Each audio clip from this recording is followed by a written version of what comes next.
Hugh Jackman is one of the most charming people in Hollywood, and the best part about his style of charisma is that once you get it down, it's effortless. Specifically, Hugh has 6 habits that make him charming to almost anyone he meets. Once you learn a few of these habits, you can go into any conversation with confidence, knowing you'll find it easy to make people smile, laugh, and love being around you. My hunch is you get this a lot. Just seeing your face has lifted my spirits. Your natural sort of sense of self lifts people around you. Do people tell you that? We all have some degree of natural charm when we're comfortable, but we lose this in situations where we feel like we're being judged and need to impress, like in a job interview, a first date, or when meeting a new group of people. So the first trick you can steal from Hugh is to reframe those situations that make you nervous. Here's Hugh explaining how he does this for audition.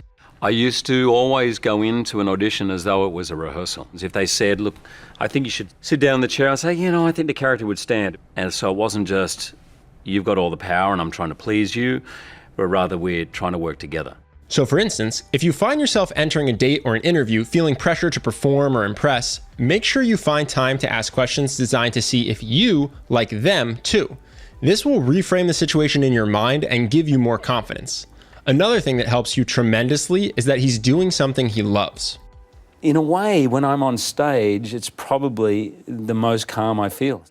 Most people screw this up when they're making plans with someone for the first time because they try to plan something they think will impress. Instead, make plans to do something you'll enjoy in a setting that will make you comfortable. If you're relaxed and having fun, then you'll feel more confident and you'll perform better. Hugh applies this to everything from athletics to singing to acting, and it's true of conversations as well.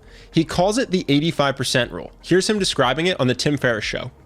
I think that they call it the 85% rule. If you tell most sort of A-type athletes to run at their 85% capacity, they will run faster than if you tell them to run 100, because it's more about relaxation and form. This also sets you up well to succeed at the second habit that makes you incredibly charming. He's a master at being contagiously positive. Simply put, people love being around Hugh Jackman because he makes them have fun and feel good about themselves.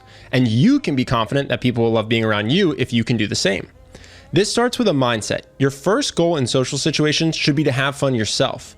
Hugh applies this even in high-stakes situations like hosting the Oscars. When I hosted the Oscars, I was like, wow, man, this is 1 billion people. And I just thought, okay, whatever you do, just remember, you're a kid from Mooroonga in Sydney. You're hosting the Oscars, have some fun.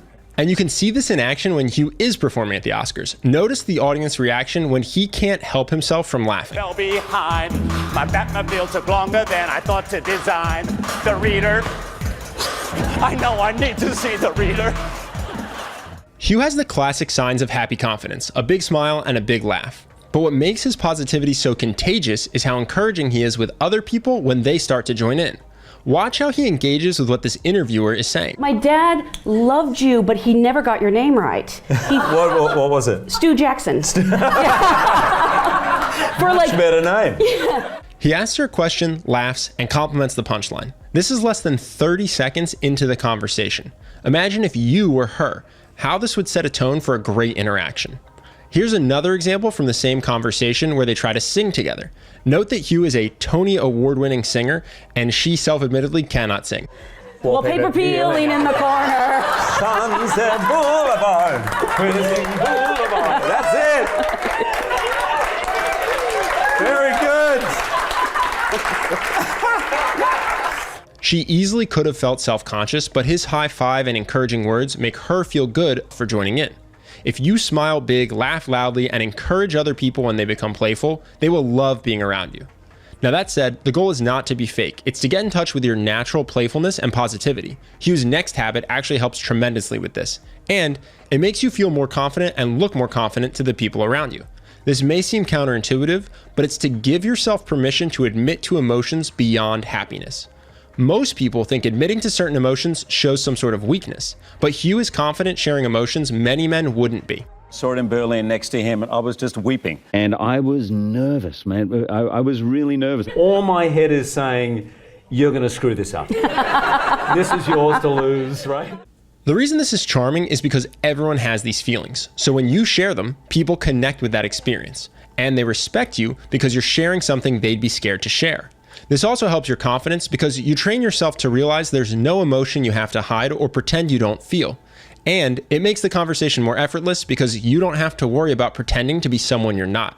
This ties directly to Hugh's next great habit. He owns his flaws and isn't afraid to talk about them. For instance, here he is talking about being weaker than the guys he worked with when he did a cameo in professional wrestling. When the guy said you hit me like a girl, did you feel emasculated? You're like, don't say that to me. Did you get pissed off? No, he was absolutely right. I'm an actor. Like, if you hit me, I cry. It's the real world. As another example, listen to him tell a story about when he was cast to play a part in a musical that was outside his vocal range. I said, but I can't sing that. You'll be fine. And every night I would go out there. Every night. There was 3 performances. Every night. I went out there. Maria, Marie. And I would go. And for one last example, listen to him tell this story about his dad and watch for the interviewer's reaction at the end. No matter anything I've ever done, acting-wise, he says exactly the same thing. Hugh, wonderful work. Van Helsing, it just really... Van Helsing got terrible reviews, and the fact he's willing to poke fun at it goes over incredibly well with the audience. Now that said, in your own life, it's best if you start with flaws you aren't terribly insecure about, rather than stories that highlight your deepest insecurities. Save those for once this becomes something you're very comfortable doing and that you're getting great reactions from. A good place to start is simply being able to laugh when you mess up or make a mistake. I am Wolverine. I haven't got it today. One thing that will help you share your flaws charismatically is being a good storyteller. Hugh is particularly good at telling sticky stories. They grab your attention and keep it. He does this by focusing first on saying a hook that builds curiosity. I don't know if I've told anyone this, by the way. Wow, this is another story I don't think I've told, but... Actually didn't know... Oh, God. Here's an embarrassing story. Start your stories with a hook like that, and you can be confident that you will grab people's attention. If you aren't sure how to hook people into your story, a great go-to is to explain why it was a high-stakes situation for you. Here's an example from Hugh. We did 4 workshops over 4 years. There were about 80 people with a checkbook in there. Like, so it was, will this or will it not happen based on this one performance? Yeah.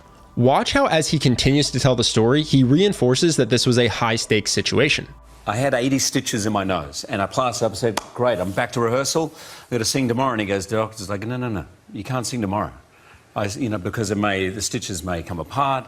And I said, you don't understand. This is our make or break. Set your stories up with curiosity and stakes, and people will be captivated. Now, we can't discuss Hugh Jackman's charm without touching on perhaps his greatest strength of all. He has an incredible ability to make the people around him feel special. One of the best ways Hugh does this is with his oh wow compliment. I would never forgive myself, Gary, if I didn't tell you you are one of the greatest actors to have ever lived. You're one of my inspirations.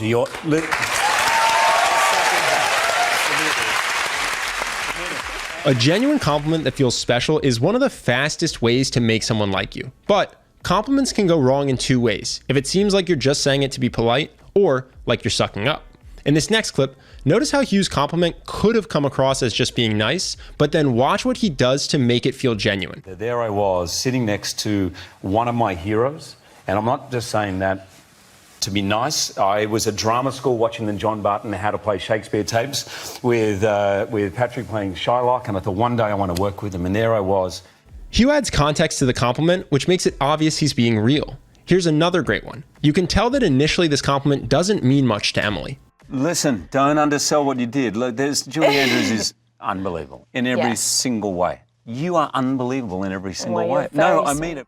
Now watch her reaction as he adds context to the compliment. It's also, you go in as someone who knows musical theatre and movie musicals, you go in like, hey, that's a lot, you've taken on a lot, that's a big part, and from the opening scene, you just go, ah. Oh, you're the best. By adding context, in this case that his compliment comes from his own experience in musical theater, he gets Emily to laugh and feel the compliment comes from a real place of appreciation. We've covered compliments in detail in other videos, but just to quickly review, the best compliments will be something you genuinely appreciate about the other person, something the other person takes pride in, and ideally, something they don't hear complimented often. If you can get all 3, you'll make someone light up and love you for it. Now that said, delivering that type of compliment might be something you're not comfortable with at the moment. So there's a much easier way to make someone feel special that you can be confident you can pull off in any conversation. eye contact. This is something we've all heard before, and yet many of us don't actually use eye contact correctly, and Hugh is world class at it. For example, how often do we see celebrities answer fan questions by looking around vaguely at an entire auditorium? Watch what Hugh does instead. Wants to know, what was it like for you to say goodbye to that character last year? Jenna, you there? He gives his full attention to whoever he's speaking to, whether it's an A-list celebrity or an audience member he doesn't know. This is a powerful thing. What most people do is listen with eye contact, but then break it when they're speaking.